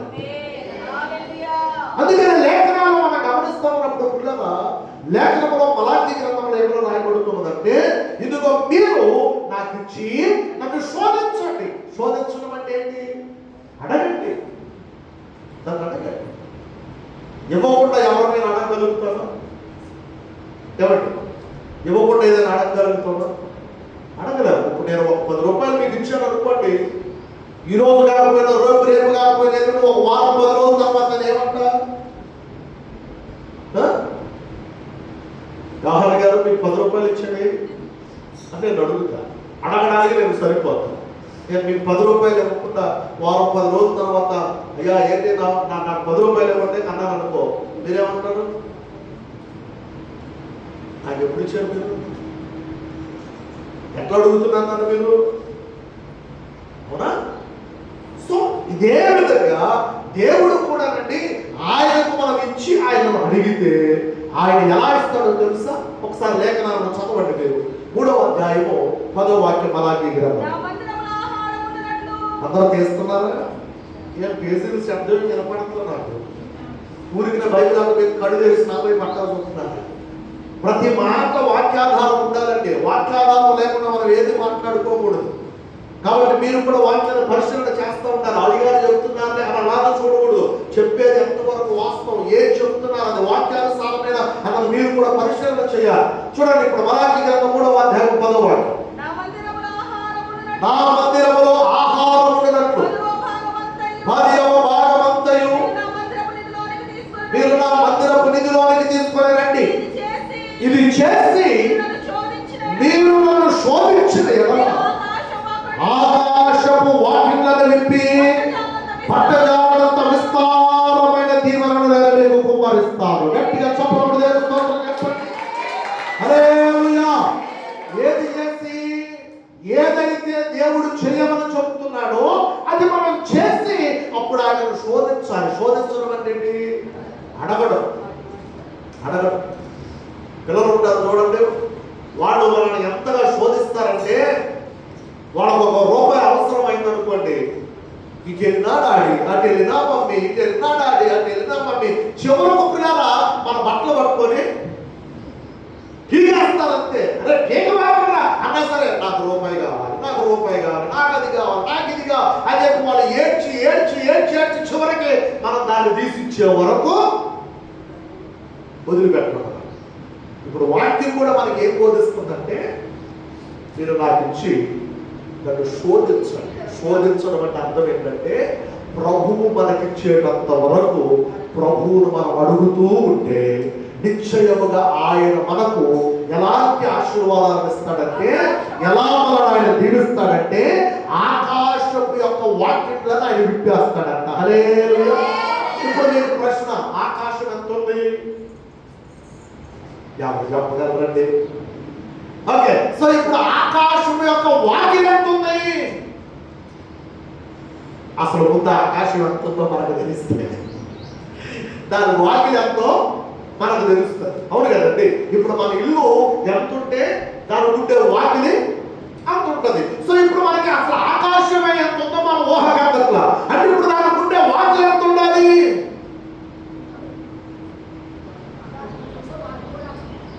ఊహిస్తే ఆలోచిస్తే మన ఫీజులు ఎదిరిపోతాయి.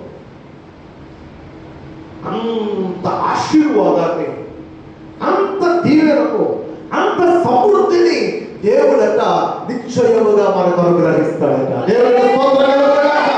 ఎప్పుడంటే మనకు కలిగిన వాటిని ఆయన కొరకు మనము వినియోగిస్తూ ఉన్నప్పుడు, దేవుడికి మనం ఇస్తూ ఉన్నప్పుడు, దేవుడి సన్నిధిలో దేవుడు మనకి ఇచ్చిన దానిని మనము కేవలం మన కొరకు వాడుకుంటూ దేవాలయకివయ్యా అంటే అది ఇచ్చే పని కాదు, అది అయ్యే పని కాదు. ఒక మాటగా మీకు ఒక చిన్న ఉదాహరణ చేసి చూపించి నేను 5వ మాట చెప్పి ముగించేస్తాను. ఉదాహరణకు ఇప్పుడు ఈ బాటిల్ ఉంది. హలో, ఏముంది ఇక్కడ? పిల్లలు చెప్పండి, ఏముంది? బాటిల్ ఉంది. సో ఈ బాటిల్లో ఫుల్గా నీరు ఉంది. ఈ ఫుల్గా ఉన్నటువంటి నీరును నేను ఖాళీ చేయకుండా ఈ బాటిల్లో మరలా నేను నీరు పోసే ప్రయత్నం చేస్తాను అనుకోండి, ఏమో కనీసం దీనిలోకి వెళితే ఏమైపోతాయి? పోసిన నీరు పోసినట్టుగా కింద కారిపోతాయి. అదే ఈ బాటిల్ నేను ఖాళీ చేస్తూ వచ్చాను అనుకో, ఇది ఉదయం నుంచి తాగుతూ వస్తున్నా. ఎంత ఖాళీ అయింది? ఇప్పుడు ఒకవేళ చక్కెర గారు నాకు మంచినీళ్ళు ఏమంటే ఇందులో దగ్గర లోట నీళ్ళు పోస్తాడు. అలా కాకుండా ఇంకో బాటిల్ ఖాళీ చేయడం బాటిల్ ఉందా? సరే, దీనిలో కొద్దిగా సరే. ఇప్పుడు దీనిలో పోయిందన్నా ఎంత పోయగలరు? కనీసం ఒక అర గ్లాసు లేకపోతే గ్లాసు పడుతుంది. ఇప్పుడు అలా కాకుండా ఇప్పుడు మీకు చేసి చూపిస్తాను. ఎందుకంటే ఆల్రెడీ మీకు అర్థమైంది, నాకు తెలుసు. మీరు సామాన్యులు కాదు, మీరు చక్కగా అర్థం చేసుకున్నారు విషయాన్ని. సో ఇప్పుడు నేను ఈ బాటిల్ మొత్తాన్ని నింపేశాను. ఇప్పుడు జక్రే గారికి చెప్పారు, జక్రే గారు మంచి పోయింది ఇందులో.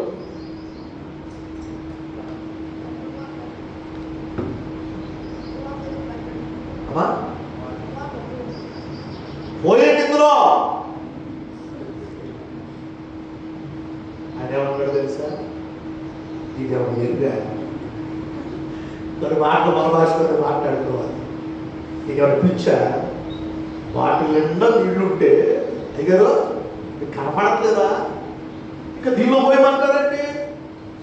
మళ్ళీ నేను పోద్దామని నేను ఆలోచన చేసిన దానిలో పోయడానికి అవకాశం లేదు. మళ్ళీ మీరు ఏమంటారు? పైగా చెప్పడం పర్లేదు, పోయి అంటారండి. అంటే ఇప్పుడు ఆయనకి ఏమొస్తుంది? మామూలు కోపం రాదు. దయచేసి ఈ ఉదాహరణ మీకు చూపించడానికి గల కారణం ఏంటంటే, దేవుడు మనకు సమృద్ధిగా ఇచ్చాడు. దేవుడికి స్తోత్రం కలుగుతుంది. అన్ని ఇచ్చాడు, ఏది మనకు తక్కువ చేయాలి, అన్ని సమృద్ధిగా దేవుడు మనకి ఇచ్చాడు. ఇచ్చిన దీనిని మనం ఏం చేస్తూ ఉన్నారో తెలుసా? వాడుకుంటూ కొద్ది కొద్దిగా ఒకేసారి కాదు, కొద్ది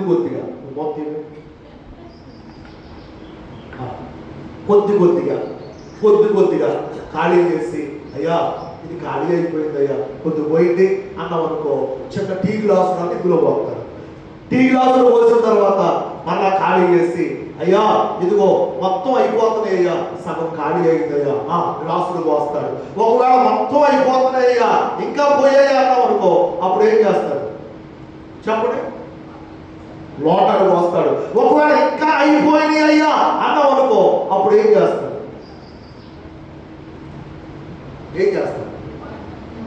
ఖాళీ అయ్యే పొందున ఇది నింపబడుతూ వస్తుంది. దేవుడికి స్తోత్రం చెప్పండి. దాన్ని ఖాళీ చేయకుండా దాన్ని అలాగే ఉంచి దాన్ని పొయ్యయ్యా అంటే ఎంత పోసినా. కాబట్టి దయచేసి మీరు ఈ విషయాన్ని అర్థం చేసుకునే ప్రయత్నం చేయండి. దేవుని యొక్క ఆశీర్వాదం అబ్రహాముకు దేవుడు అన్ని విషయాల్లో కలుగు చేస్తాడు అంటే, అబ్రహాము దేవుని కొరకు తాను చేస్తున్న పని ఏంటో తెలుసండి, తాను కలిగిన వాటినే దేవుని పని కొరకు తాను వెచ్చించాడు. అందుకని అబ్రహాముకు ఎక్కడ ఏది కొరత లేకుండా దేవుడు సర్వ సమృద్ధిని అనుగ్రహించాడు.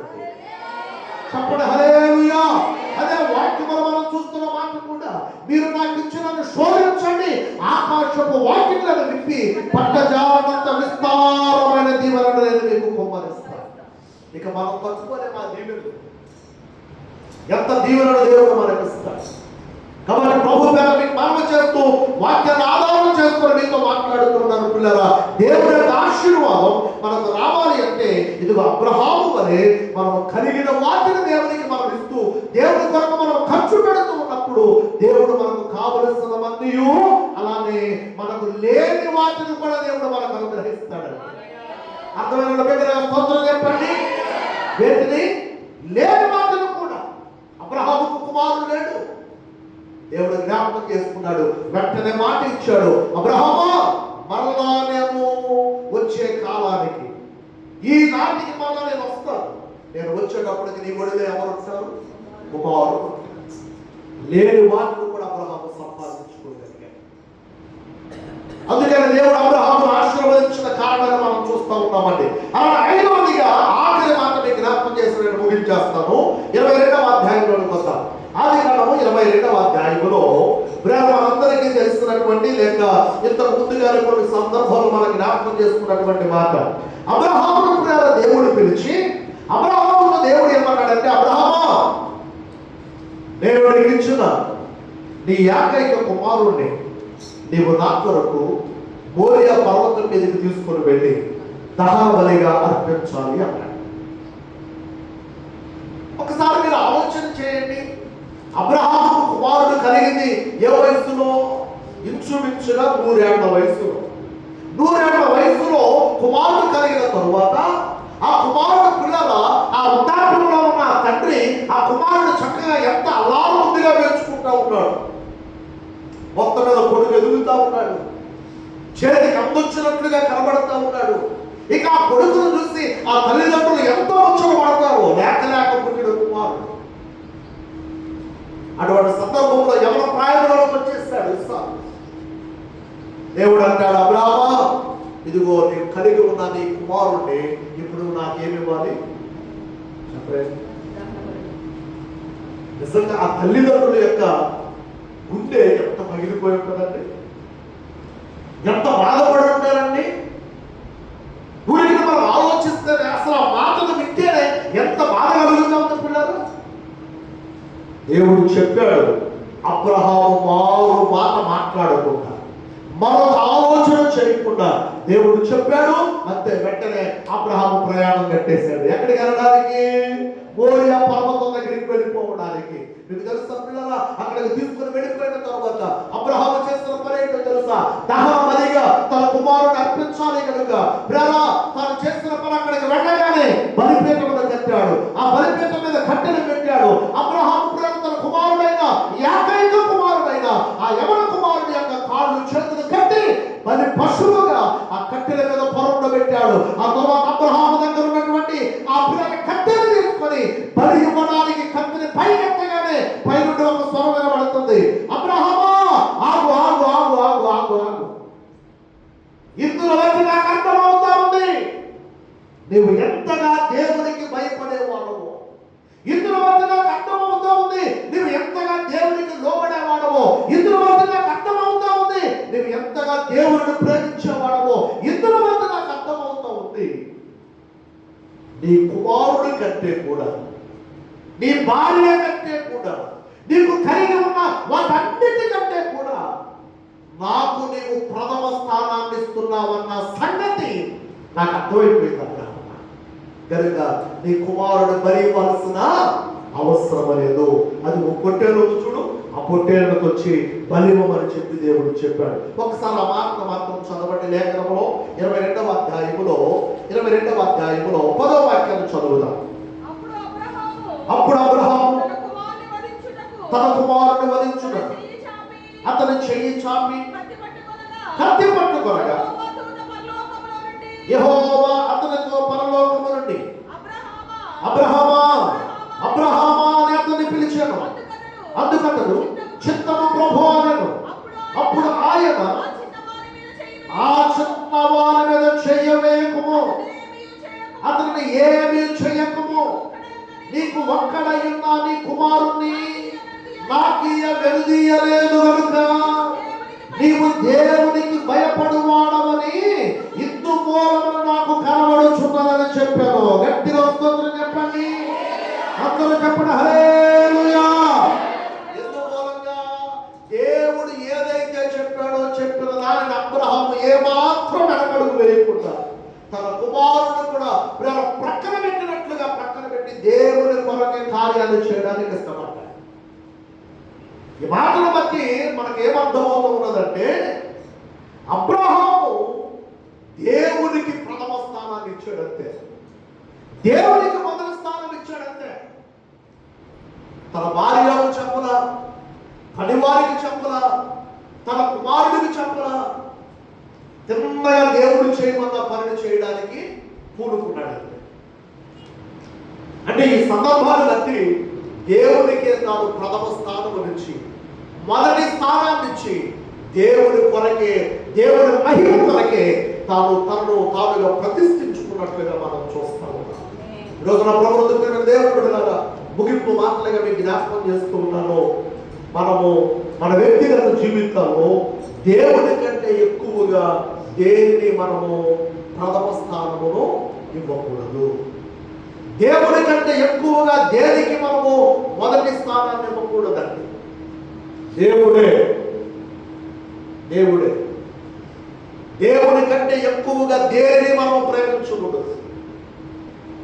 అది మన అందం కావచ్చు, మన బలం కావచ్చు, మనం కలిగి ఉన్న ఆస్తులు కావచ్చు, మనం కలిగి ఉన్న అంతస్తులు కావచ్చు, మనం కలిగి ఉన్న ఇళ్ళు కావచ్చు, మనం కలిగి ఉన్న ప్రియ హోదాలు కావచ్చు, మనం కలిగి ఉన్న పదవులు కావచ్చు, అలానే మనం కలిగి ఉన్నటువంటి కుటుంబం కావచ్చు, మనం కట్టుకున్న భార్య కావచ్చు, కట్టుకున్న భర్త కావచ్చు, కన్న బిడ్డలు కావచ్చు, మన కొరకు ఏదైనా చేసిన వారు మరెవరైనా కావచ్చు, అందరికంటే మిన్న మన ప్రభు అయినటువంటి యేసయ్య మాత్రమే. చెప్పండి హల్లెలూయా. ఎందుకు ఆయనకు మనం ప్రథమ స్థానం ఇవ్వాలి అంటే, ఎందుకు ఆయనకు మనం ముందు పెట్టుకోవాలి అంటే, ఆయనే మనల్ని కలుగు చేశాడు. ఆయనే మనకు ఈ అభిమానాలను గ్రహించాడు. ఆయనే మనకి ఆరోగ్యం ఇచ్చాడు. ఆయన మనకి బలం ఇచ్చాడు. ఆయన మనకి శక్తినిచ్చాడు. ఆయన మనకి కుటుంబాన్ని ఇచ్చాడు. ఆయన ద్వారానే అన్ని మనం కలిగి ఉన్నాం. హల్లెలూయా. ఆయన ద్వారా కలిగి ఉన్న ఆయనను మనకు ముందుగా పెట్టుకుందామా, లేక ఆయన ద్వారా పొందుకున్న వాటిని బట్టి మనం ముందుకు వెళదాం?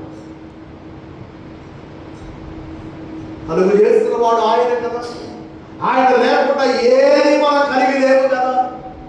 మరి ఆ కలుగు చేసిన ప్రభువుకు మనం ప్రథమ స్థానం అని ఇవ్వకపోతే, ఆ కలుగు చేసిన ప్రభువుకు మనం మొదటి స్థానం అని ఇవ్వకపోతే ఎలా మనం ఆశీర్వదింపబడతాం? అబ్రహామును మీరు ఒకసారి జ్ఞాపకం చేసుకోండి. అబ్రహాము దేవునికి ప్రథమ స్థానం ఇచ్చి తన వృద్ధాప్యములో తాను సంపాదించుకున్నా లేక దేవుడి ద్వారా తాను కలిగి ఉన్న ఆ యవన కుమారుని సహితం దేవుడి కొరకు తాను బలి చేయడానికి ఏమాత్రమే కాదు. అంటే బలిని కోరే దేవుడు కాదు ఈయన. కానీ అబ్రహామును పరిశోధించను అనే మాట మీకు కనబడుతుందో చూడండి మొదటి వాక్యంలో. ఈ సంఘటన జరిగిన తరువాత దేవుడు అబ్రహామును పరిశోధించాడు, పరీక్షించాడు. అబ్రహాము నా మాట వింటాడా లేదా, అబ్రహాము నేను చెప్పినట్లు చేస్తాడా లేదా. ఒకవేళ ₹1,00,00,000 ఇయ్యాయి అంటే ఎవరికైనా తేలిక ఇచ్చేయచ్చు. కానీ కన్న కొడుకుని ఇవ్వండి, అది కన్న కొడుకుని మామూలుగా ఇచ్చేదైనా అంటే ఏదో ఒక రకంగా దత్తత అయితే చెప్పలేమండి. ఉంటే ఎప్పుడు ఉంటాడు, లేకపోతే అక్కడ ఉంటాడు, నా కొడుకు బాగుంటాడు అనుకోవచ్చు. ఏకంగా దేవుడు ఏమంటున్నాడు, బలిగానే నాకు సమర్పించు అంటే నిజంగా ఏ తండ్రి అయినా ఆ విషయాన్ని బట్టి ఎంత ఎంత గుండె పగిలిపోయేదాకా తను బాధపడతాడండి. అబ్రహాము ఎంత ఏడ్చాడు అన్నట్లుగా బైబిల్లో రాయబడలేదు. కానీ లేఖనాలను బట్టి మీకు జ్ఞాపకం చేస్తున్నాను, దేవుడు చెప్పాడు, అబ్రహాము సిద్ధపడిపోయాడు. కానీ దేవుడు అన్నాడు, లేదు లేదు అబ్రహామా, నేను బలిని కోరేవాడిని కాదయ్యా, బలిని నేను ఇష్టపడేవాడిని కాదు, కేవలం నేను పరీక్షించానంతే. ఈ పరీక్షలో నీకు పాస్ మార్కులు కాదు, నీకు ఫస్ట్ ర్యాంకులో పాస్ అయిపోయావన్నాడు దేవుడు. హల్లెలూయా. కాబట్టి పిల్లల ఇంత మూలంగా ఒక వాక్యాన్ని జ్ఞాపకం చేస్తా ఉన్నారు. చూడండి, మత్తయి సువార్త 10వ అధ్యాయము 37వ వాక్యంలో రాయబడిన మాట. త్వరగా 10:30. తండ్రినైనను తల్లినైనను నాకంటే ఎక్కువగా ప్రేమించువాడు నాకు పాత్రుడు కాడు, కుమారుడైనను కుమార్తెనైనను నాకంటే ఎక్కువగా ప్రేమించువాడు నాకు పాత్రుడు కాడు. తన శిలువనెత్తుకొని నన్ను వెంబడింపనివాడు నాకు పాత్రుడు కాడు. తన ప్రాణమును దక్కించుకునివాడు దాన్ని పోగొట్టుకున్నాడు, కానీ నా నిమిత్తము తన ప్రాణమును పోగొట్టుకునివాడు దాన్ని దక్కించుకొనును. దేవుని స్తోత్రం చెప్పండి. అంటే ఈ మాటను బట్టి తల్లిదండ్రులను ప్రేమించొద్దని అర్థం కాదండి, కన్న బిడ్డలను ప్రేమించొద్దని అర్థం కాదండి, వారిని చూడొద్దని అర్థం కాదండి, వారి బాగోగులు పట్టించుకోవద్దని అర్థం కాదండి. దాని అర్థం ఏంటంటే దేవునికి ఇవ్వవలసిన ఆ స్థానాన్ని వారికి ఇవ్వకూడదు. అర్థమవుతుందా? దేవునికి ఇవ్వవలసిన ఆ స్థానాన్ని మనము మిగిలిన వారికి ఇవ్వడానికి దేవుడు ఒప్పుకోడండి. బైబిల్లో రాయబడుతున్నమాట, నాకు రావలసిన మహిమను మరి ఒక్కడు దొంగిలిస్తే దాన్ని దేవుడు సహించడు అన్నాడు. దేవుడికి చెప్పవలసిన మహిమ దేవుడికే చెప్పాలి, ఆయనకి ఇవ్వవలసిన స్థానం ఆయనకే ఇవ్వాలి. ఆయన స్థానంలో మరి ఎవరిని మనం పెట్టుకోవడానికి వీలు లేదండి, వీలు లేదు. ఒకవేళ తల్లిదండ్రులు మనకున్నప్పటికీ తల్లిదండ్రులను గౌరవించాలి, తల్లిదండ్రులు బాగోగులు చూడాలి, తల్లిదండ్రులకు అవసరతలు తీర్చాలి, తల్లిదండ్రులకు లోబడి ఉండాలి, తల్లిదండ్రుల మాటకు విధేయులై ఉండాలి, తల్లిదండ్రుల యొక్క తుది శ్వాస వరకు వారిని కట్ట కనిపెట్టుకొని ఉండాలి. అలా అని నువ్వే నాకు దేవుడు అంటే అది వాక్యానికి సరిపోదు, వాక్యానికి సరిపోదు. ఆ తల్లిదండ్రులను దేవుడు ఉపయోగించుకొని వారి ద్వారా ఈ లోకానికి మనం పంపాడు. హల్లెలూయా. ఈ లోకానికి పంపింది ఎవరు? ఇప్పుడు అర్థమవుతుందండి మీకు? ఈ లోకానికి ఎవరు పంపారు? మనల్ని దేవుడు పంపారు. మన తల్లిదండ్రులను దేవుడు ఎంచుకోవాలి. కనుక ఆ తల్లిదండ్రులను మనం విడిచిపెట్టమని కాదు దాని అర్థం. వారిని గౌరవించాలి, వారికి లోబడి ఉండాలి, వారి మాట వినాలి, వారికి మంచి మర్యాదలు ఇవ్వాలి, వారి అవసరతలు తీర్చాలి, వారి తుది శ్వాస వరకు వారి కంట కనిపెట్టుకొని మనం ఉండాలి. అలానే దేవుడిని పక్కన పెట్టి వేయకూడదు. వారిని మనలను మనకు కలిగిన సమస్తాన్ని అనుగ్రహించిన వాడు దేవుడు. దేవుడికి స్తోత్రం కలుగుతుంది. ఆయనకు మనం ప్రథమ స్థానం ఇవ్వాలి. ఎప్పుడు ఇవ్వాలి? లేవడంతోనే. తెల్లవారి గంట మనం లేస్తాం కదా పడకల మీద నుండి. ఆ పడకల మీద నుంచి మనం లేవడమే. అమ్మాయి ఇట్లా నీ మొహం చూడాలి. ఎవరు మొహం? నిన్నగా మనం పుట్టింది ఆ మొహం చూడాలంట. కొన్నిసార్లు అమ్మాయి నేను బయటకు వెళ్తున్నా కానీ ఎదురుగా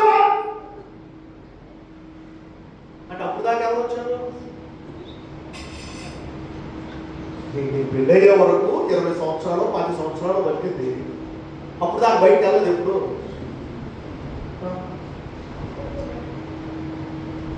పొరపాటున ఆ వెనక లోపలుండి ఎవరు పని మీద ఉన్నారో వస్తున్నారండి అందనుకో, దీనికి మామూలు కోపం రాదు. ఎంతసేపు వచ్చేది నువ్వు రాకుండా నేను ఎట్టెళ్ళాలి, రా ఎదురుగా రా, ఏ పక్కన అని ఎడపక్క వస్తే ఏమవుతుందో వస్తుందిగా ఎదురుగా రా. వచ్చిన తర్వాత ఏం చేయాలి? బండి మీద చేయబెట్టు, కారు మీద చేయబెట్టు, ఆ తర్వాత బాయ్ బాయ్. అవునా? అంటే ఈ 25 సంవత్సరాలు బయట కన్నా ఈ 25 సంవత్సరాలకి ఎవరు ఎదురొచ్చారు? మా అమ్మ ఎదురు వచ్చిందని అంటావా? ఓకే, మీ అమ్మ ఎదురు వచ్చింది మంచిది. మరి మీ అమ్మకి ఎవరు ఎదురు వచ్చారు? మీ నాన్నకి ఎవరు ఎదురు వచ్చారు? మా అమ్మ ఎదురు వచ్చిందండి. మరి వాళ్ళకి ఎవరు ఎదురు వచ్చారు? నేను అంటాను, ఎవరు ఎదురు వచ్చినా ఎవరు ఎదురు రాకపోయినా జరిగేది జరగకుండా అర్థం చేసుకోండి. వాళ్ళని తల్లిదండ్రులు ప్రేమించాలి, పిల్లలను ప్రేమించాలి, కుటుంబాన్ని ప్రేమించాలి. కుటుంబాన్ని ఇచ్చింది దేవుడు. దేవుడికి స్తోత్రం కలుగునుగాక. చెప్పండి హల్లెలూయా. బైబిల్లో రాయబడుతున్న మాట ఏంటంటే యాకోబులను సంసారులుగా చేయువాడు ఆయనే, ఒంటరిగా ఉన్న వారిని జంటగా చేయువాడు ఆయనే, వివాహమును అన్ని విషయములలో ఘనమైనదిగా ఎంచిన వాడు ఆయనే. భాస్కర్ గారు వాక్యం పట్టుకునే కీర్తన గ్రంథం 113వ అధ్యాయం 9వ వాక్యంలో రాయబడిన మాటది. ఆయన సంతులైన దాన్ని కుమారులుగాను ఇల్లాలుగాను కుమారులుగా తల్లిగాను ఆయన చేశాడు. కాబట్టి ఇప్పుడు మనం ఏం చేయాలి? ఆయననే స్తుతించాలి. హల్లెలూయా. చెప్పండి హల్లెలూయా. ఇటువంటి సందర్భాలు చాలా నేను వింటా వచ్చానండి. పడక మీద నుంచి లేవగానే వాళ్ళ ముఖం చూడాలి, వీళ్ళ ముఖం చూడాలి అని చెప్పి కళ్ళు మూసుకొని అలానే కూర్చున్నారట. ఈ రోజు పిల్లలు ఈ సందర్భాన్ని నాకు జ్ఞాపకం వచ్చిన మాట చెప్తావు. లేకుండా ఆ మగాయన ఆ పడక మీద కూర్చొని ఇదిగో నీ ముఖం మీద చూడాలి రా అన్నాడట. ఈ లోపల ఏం కాదు, పొద్దున్నే లేచి పనులన్నీ చేసుకొని చిప్పురు జుట్టు వేసుకొని బ్రష్ చేసుకోకుండా అలానే ఆ చిప్పురు జుట్టు వేసుకొచ్చి ఆయన ముందు నిలబడదంట. వచ్చేదేంటి చెప్పండి అన్నాడు. చెప్పండి అందంట. ఆయన కళ్ళు వేరు చూశాడు. ఏం కనపడదు ఇప్పుడు? చిప్పురు చుట్టూ బాగుంటుందా? అందుకని నేను అంటాను, ఇవేమి పిల్లలు మీరు కూడా వింటారు, ఏమి వద్దు. లేవగానే మంచం మీద నుంచి అలా లేవగానే వెంటనే క్రిందకి దిగి మోకరిల్లి కళ్ళు మూసుకొని ప్రభువుకు వందనాలు చెప్పి, ప్రభువా ఇదిగో మరొక దినాన్ని చూసే కృపనిచ్చావు, మరొక దినాన్ని నా జీవితంలో నాకు అనుగ్రహించావు. ఈ దినమంతా నీ సన్నిధి మాకు తోడుగా ఉంచయ్యా. ఈ దినమంతా నీ కాపుదల మాకు అనుగ్రహించయ్యా. ఈ దినమంతా మా అవసరతలు తీర్చయ్యా.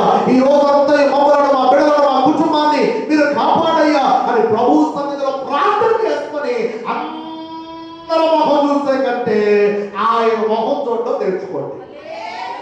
అర్థమైతే స్తోత్రం చెప్పడం దగ్గరగా ఆయన ఒక దర్శనం కనుక మనం చేసుకోగలిగితే, ఆయన ఒక దర్శనం కనుక మనకు జరిగితే ఆ దినమంతా కూడా మనకు కావలసిన శక్తిని, ఆరోగ్యాన్ని, బలాన్ని, అవసరతలను, మనకు కావలసినవన్నీ సంపూర్ణంగా ఆయన మనకు అనుగ్రహింపచేయాలి.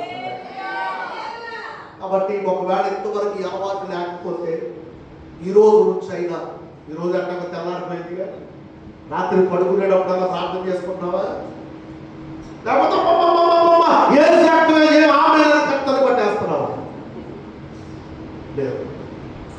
ఉదయం లేచింది మొదలుగా అవకాశం దొరికిన ప్రతిసారి ప్రభు ముఖ దర్శనాలు చేసుకుంటూ ఆయనను ప్రథమ స్థానం ఇచ్చి ఆయన వైపు చూస్తూ మనం ముందుకు సాగగలిగిన పిల్లల మన జీవితాలలో నిశ్చయముగా అబ్రహామును ఆశీర్వదించిన దేవుడే మనలను కూడా ఆశీర్వదించడానికి సరిపోయిన దేవుడై ఉన్నాడు. హల్లెలూయా. పాట మాత్రం కాదు, పాట మాత్రం కాదు. ప్రేమించేదా యేసు రాజా నిన్నే ప్రేమించేదా ప్రేమించేదా ప్రేమించేదా ఎప్పుడు వరకు నా ప్రాణము మట్టిలోకి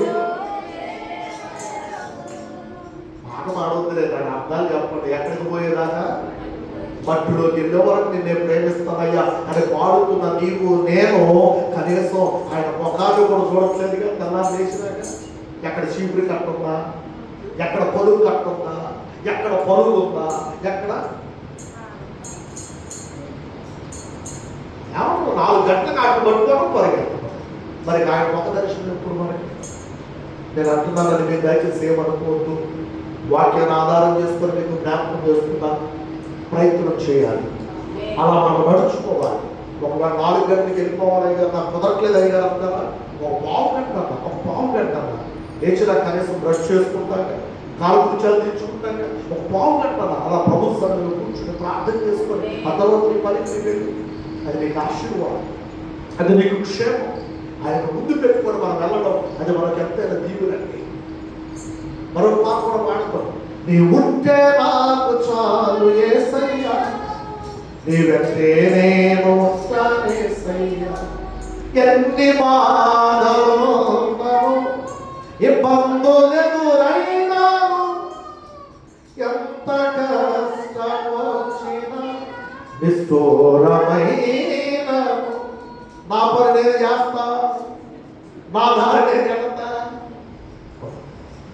అబ్రహాము మొదటి స్థానాన్ని, ప్రథమ స్థానాన్ని దేవుడికి ఇచ్చాడు. అందుకనే అబ్రహాముడు దేవుడు సమృద్ధిగా అన్ని విషయాల్లో ఆశీర్వదించాడు. కానీ ఈ రోజున 5 కారణాలు మీకు జ్ఞాపకం చేశారు. అబ్రహాముడు దేవుడు ఆశీర్వదించడానికి మొదటి కారణం, అబ్రహాం ఏం చేశాడు చెప్పండి? దేవుడి యొక్క నామములో తనను తాను ప్రత్యేకపరుచుకున్నాడు. రెండవదిగా తాను ఏం చేశాడు అంటే దేవుడి మీద సంపూర్ణంగా ఆధారపడిపోయాడు. మూడవదిగా తాను ఏం చేశాడు అంటే దేవుడి యొక్క మాటకు విధేయతను చూపి దేవుడి మాటకు లోబడిపోయాడు. నాలుగవదిగా తాను ఏం చేశాడు అంటే తనకు కలిగిన వాటిలో నుండి దేవుడికి ఆతిథ్యం ఇచ్చి దేవుడి ద్వారా తనకు లేని వాటిని కూడా తాను సంపాదించుకోగలిగాడు. ఐదవదిగా తాను ఏం చేశాడు అంటే దేవుడికి మొదటి స్థానాన్ని ఇచ్చి దేవుడి నామాన్ని తాను మహిమపరుస్తూ వచ్చాడు. అందుకని దేవుడు అబ్రహామును ఆశీర్వదించి నేటికి తనను గురించి మనం మాట్లాడుకునేటట్లుగా ఇది ఈ పరిశుద్ధ గ్రంథములో ఆయన సంపూర్ణ చరిత్రను రాసి పెట్టించాడు. కాబట్టి మన జీవితంలో అలాంటి అబ్రహాము దేవుడి మన దేవుడిగా ఉన్నాడు. పాడుతున్నాం కదా పాట, అబ్రహాము దేవుడము, ఇస్సాకు దేవుడము, యాకోబు దేవుడము, మాకు చాలిన దేవుడము యేసయ్యా, మా యేసయ్యా. హల్లెలూయా చెప్పండి, హల్లెలూయా. ఎవరి దేవుడు? అబ్రహాము దేవుడు. అబ్రహాము కుమారుడైన ఇస్సాకు దేవుడు, ఇస్సాకు కుమారుడైన యాకోబు దేవుడు, యాకోబు దేవుడే మన దేవుడు. హల్లెలూయా. కాబట్టి అటువంటి గొప్ప దేవుడిని మనం కలిగి ఉన్నాం కనుక ఆ గొప్ప దేవుడి యొక్క ఆశీర్వాదాలకు మనం అందరం పాత్రలు అవడానికి ఆ పరిశుద్ధాత్మ దేవుడే మనందరికీ సహాయం చేయునుగాక. ప్రభు ఇంటి మాటలు మన వెనుకడిలో దీవించి ఆశీర్వదించునుగాక. ప్రార్థన చేసుకుందాం. దశసందరూ తరలవచ్చుదాం, కళ్ళమూసుకుందాం. ఒక చిన్న ప్రార్థన. ప్రియారి దేవుడు విన్న వర్తమానాన్ని బట్టి ఇదిగో నిజముగా ప్రియారి ఇదిగో ప్రభు నాతో మాట్లాడాడండి. ఈ రోజు నేను అబ్రహాము ఆశీర్వదించిన ఆ ప్రభు ఆశీర్వాదము నాకు కూడా కావాలండి అన్నటువంటి వారందరూ కూడా అలానే తరలవచ్చు, మోకరించి కళ్ళు మూసుకొని పిల్లరా ఒక 2 నిమిషాలు అలానే నోరు తెరచి ప్రభు సహాయాన్ని మనం కోరుకుందాం పిల్లారా. ఆయన పక్షపాతి కాడండి. అది అబ్రహామును ఆశీర్వదించిన దేవుడే నిన్ను కూడా ఆశీర్వదించడానికి, నిన్ను కూడా ఆయన దీవించడానికి, నీ జీవితంలో కూడా ఆయన సంపూర్ణ సమృద్ధిని కలుగు చేయడానికి ఆయన ఇష్టపడుతున్న దేవుడు అయి ఉన్నాడు. కనుక ఒక్కసారి నోరు తెరచి ప్రభువా మాకు సహాయం చేయండి అయ్యా. అబ్రహామును ఆశీర్వదించినట్లుగా మమ్మల్ని కూడా మీరు ఆశీర్వదించండి అయ్యా. ఎక్కడ మేము ఆయన వెనకబడిపోకుండా, ఎక్కడ మేము కొరత లేకుండా సర్వ సమృద్ధిని మాకు అనుగ్రహించండి అయ్యా. సర్వ సమృద్ధిని మాకు అనుగ్రహించండి అయ్యా. ఎక్కడ మేము వెనకబడిపోయామో, ఎక్కడ మేము తొట్టిల్లిపోయామో ఆ స్థితిలో నుంచి మమ్మల్ని లేవనెత్తండి అయ్యా. మమ్మల్ని నిలబెట్టండి అయ్యా. వాక్యానుసారంగా మేము సాగిపోవడానికి సహాయం చేయండి అయ్యా. అడుగుదామండి ప్రభు, ఎదుగుదల ప్రభువా, ప్రభువా మాకు సహాయం చేయండి అయ్యా. మాకు సహాయం చేయండి. మీకే మొదటి స్థానములు ఇస్తూ అయ్యా, ప్రథమ స్థానములు ఇస్తూ మేము ముందుకు సాగడానికి సహాయం చేయండి. మీ మాటను విధేయులమవడానికి మాకు సహాయం చేయండి. మీరు మాకు ఇచ్చిన దాన్ని మీ కొరకు మేము వినియోగించడానికి మాకు సహాయం చేయండి అయ్యా. ఇదిగో ప్రభువా, మీ కొరకు ప్రత్యేకపరచబడిన వారంగా ఈ భూమి మీద మేము బ్రతకడానికి మాకు సహాయం చేయండి. సహాయం చేయండి ప్రభు. అనంతరాలు ప్రార్థిస్తూ ఉండగా మీ కొరకు చిన్న ప్రార్థన, మీ కొరకు చిన్న ప్రార్థన చేద్దాం. ప్రభువా నీకు స్తోత్రాలు అయినా ఇదేమని ఎంతమంది బిడ్డలైతే అయ్యా నీ వాక్యమును సంపూర్ణంగా అర్థం చేసుకొని అయ్యా నీ వాక్యానికి నాయన వారు విధేయులం అవ్వడానికి వారు ఇష్టపడుతూ మీ సహాయాన్ని కోరుతూ ఉన్నారు. నిశ్చయముగా మీ సహాయము వారికి అందులోగాక. నిశ్చయముగా వాక్యానుసారముగా వారు నడిపింపబడుదురుగాక. నిశ్చయముగా నాయన నీ వాక్యములో ఉన్న ప్రతి ఈవిని, ప్రతి ఆశీర్వాదమును సమృద్ధిగా వారు అనుభవించుదురుగాక. మీ కృపలను గ్రహించండి నాయన, కృపలను గ్రహించండి నాయన, కృపలను గ్రహించండి నాయన. చిన్న బిడ్డలు మొదలుకొని పెద్దవారి వరకు ప్రతి ఒక్కరూ నాయన మేమందరము నీ వాక్యములకు విధేయులమై వాక్యానుసారంగా మేము భక్తిని చేయడానికి మాకు సహాయం చేయండి. ఏ మనుషుని ఘనత కొరకు కాదయ్యా, ఏ మనుషుని మెప్పు కొరకు కాదయ్యా, కేవలం మీరు మమ్మల్ని మెచ్చాలి, కేవలం మీరు మమ్మల్ని మెచ్చాలి. అటువంటి మీరు మెచ్చే భక్తిని మేము చేయగలుగుటకు మాకు సహాయం చేయాలని ప్రార్థిస్తూ విత్తబడిన వాక్యాన్ని ప్రతి ఒక్కరి హృదయంలో మీరు నాటండి, మీరు కట్టండి, ఫలింపచేయండి. మీ కృపతో మమ్మల్ని ముందుకు నడిపించి అబ్రహాములన్ని విషయములలో ఆశీర్వదించినట్లుగా మీరే మమ్మల్ని ఆశీర్వదించి నడిపించి మీ నామానికి మహిమ తెచ్చుకోమని యేసు పరిశుద్ధ నామమును స్తుతించి అడిగి వేడుకొనుచున్నాము తండ్రి. అందరూ చెబుదాం ఆమేన్. ఆమేన్, ఆమేన్, ఆమేన్. ఆ ప్రభువే మనందరికీ తోడయుండి తన ఆశీర్వాదములకు మనందరినీ పాత్రులుగా చేయునుగాక.